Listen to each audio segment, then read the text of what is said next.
Hi, I'm Ricky Hayashi. Welcome to the Hi, I'm Ricky Hayashi. Hi, I'm Ricky Hayashi. Welcome to the Magic Show.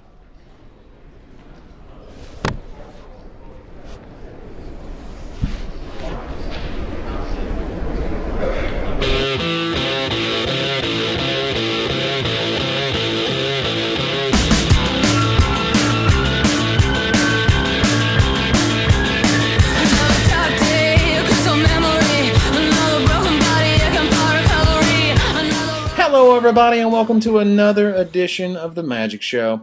This week we're going to be talking about what's so mythic about a rare, what in the world Wizards of the Coast are doing to our beloved pre-releases, take a look at Lorwyn Block Constructed, and what Richie Proffitt's amazing Memorial Tournament has in store. Let's go!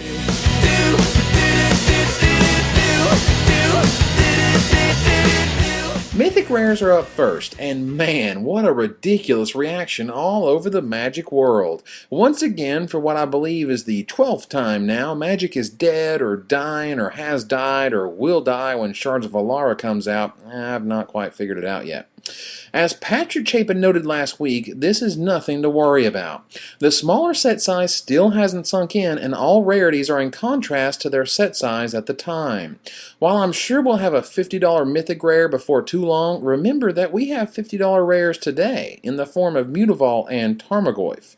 If we can live with them now, I'm sure we can live with this later. While Mythic sounds a little ridiculous, remember that this is just a small concession to what they could have added to the rarity divide. Allow me to jog your memory with Yu-Gi-Oh's current rarity levels. One of these levels is made up. See if you can guess which one.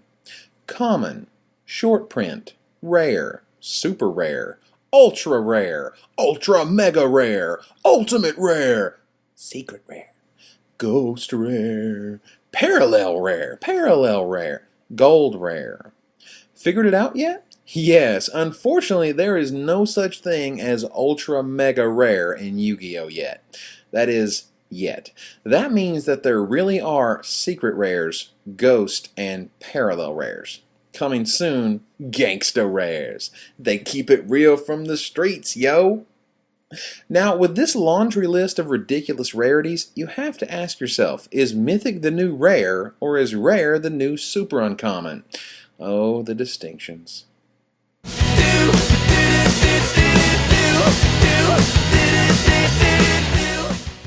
This past Wednesday, MagicTheGathering.com announced a huge change to how pre-releases will be dealt with. This change includes moving pre-releases to just a week before the set hits, where it had previously been 2 weeks, and also provides pre-release materials to any store that can run FNM, not just select tournament organizers and select venues across the country. Eventide will be the last of the big pre-releases, as I suppose they'll be referred to, which is both a good and bad thing, as most changes are. Firstly, pre-releases will be much more accessible this way. There's no doubt about it. Many players will be rejoicing at the availability of the new set in their local store. This strengthens Wizards of the Coast's new player initiative, making them travel less to get the same event. It also bolsters local shops who support Magic week in and week out. No argument there. However, this change does take a lot away from existing pre-releases in terms of both hype and what I feel may be attendance as well. Let's face it, when you can play the set a week early at your local card shop, it's not quite as cool as road tripping it to the big event that features the cards 2 weeks early. Now, 2 weeks versus 1 week, man, that's tough. That's like Scarlett Johansson versus Jennifer Garner. While Jennifer is cute and all, it's the hotness that counts. And 2 weeks early is definitely more appealing. Oh yeah. Okay, alright. Rumor mill junkies all over the world have been gnashing their teeth at this announcement, but my guess is that we'll still get the same early information around the same time, and since they are distributing product to a much higher number of locations, it won't take as long to see the entire set before the first pre-release sealed deck is cracked. So for this one, I'll give the Rumor Mills 1, Wizards of the Coast 0.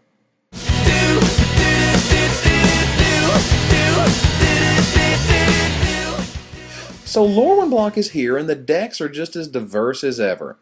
Well, okay, not that diverse, but they're here and they give us our metagame. Are you ready for the rock, paper, scissors? Rock is fairies. Fairies are stupidly good in block constructed, but less than standard as they are hated out at an even higher rate. Paper is Kithkin. This deck just demolishes fairies because it simply deals so much damage and lays so many threats so quickly. The latest innovation for this deck is using Burnt and Forge Tender instead of Gold Metal Harrier in order to be quick and toast, or burnt toast, or buttered toast, or smothered covered in buttered toast with a side of grits, or whatever, coming soon to a PT near you. It also runs 3 dudes, aka Spectral Procession, which Aaron Forsyth quickly pointed out after the first few PTQs. Yes, I was unduly harsh on it, but my point remains the same.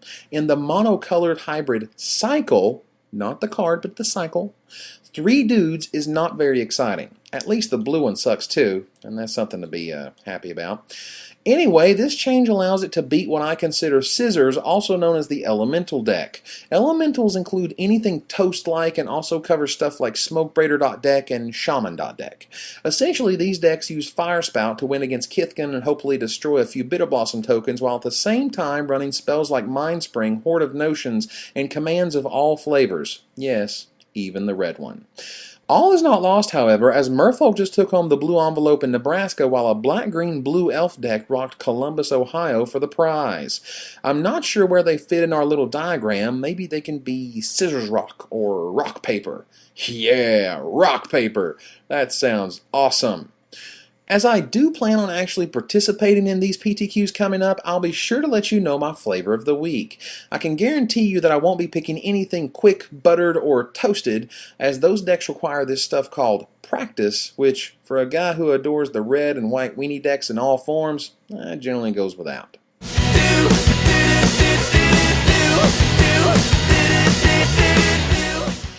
Oh my God. Have you seen the most recent prize update for Richie's Memorial Tournament? It's ridiculous, and I mean that in the most positive way. It began with Pete offering a Black Lotus and myself offering my prize DCI Judge Demonic Tutor. Soon it blossomed into Wizards providing a full set of every standard expansion, which then turned into extended art Bramblewood Paragons for everybody playing, followed by a foil extended art Mutavault for those who make the top 8. Wow! Now that's what I call hot sex fire right there. Let's take a quick look at the current prizes listed for the tournament. If you can't believe it's this long, just wait until after Grand Prix Indianapolis this weekend and check again.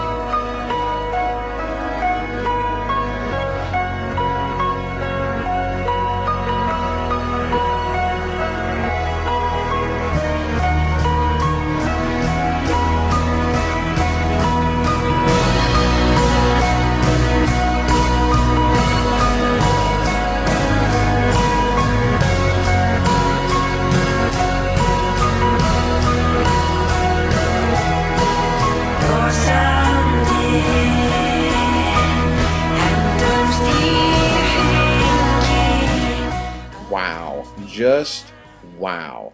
This is nuts. By the day, we're getting moxes, boxes, tons of foils or hard-to-find rares, and more being donated, all in the name of support and love for our boy Richie. And this is even better than I had hoped. Matter of fact, this is such a huge outpouring of love and support. What about the idea of holding a yearly benefit tournament? Richie Proffitt ultimately lost his life due to a fight with diabetes. Diabetes kills millions each year, and while this year the funds we raise are going directly to Richie's family, what if next year we raised money for the American Diabetes Association? This would give Magic something akin to Child's Play, the awesome yearly Christmas project run by the guys at Penny Arcade.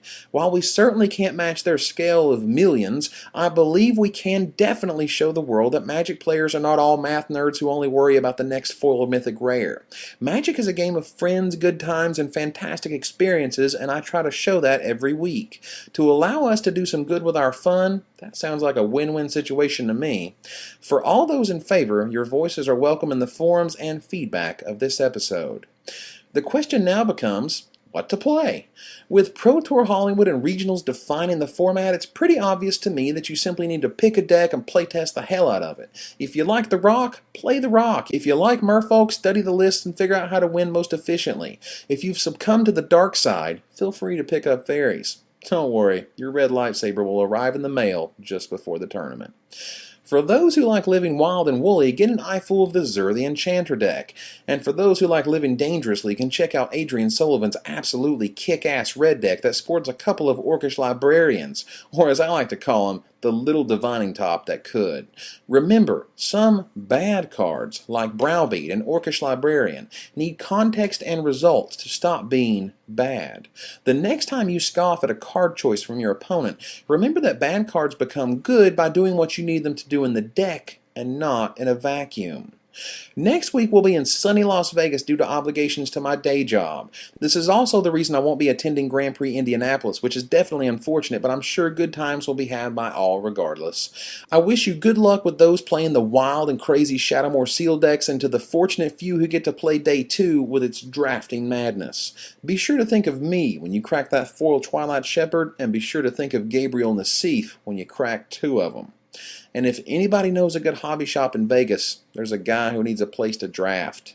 So until next time, Magic players, this is Evan Irwin, tapping the cards so you don't have to. I am the greatest man that ever lived. I was born to give.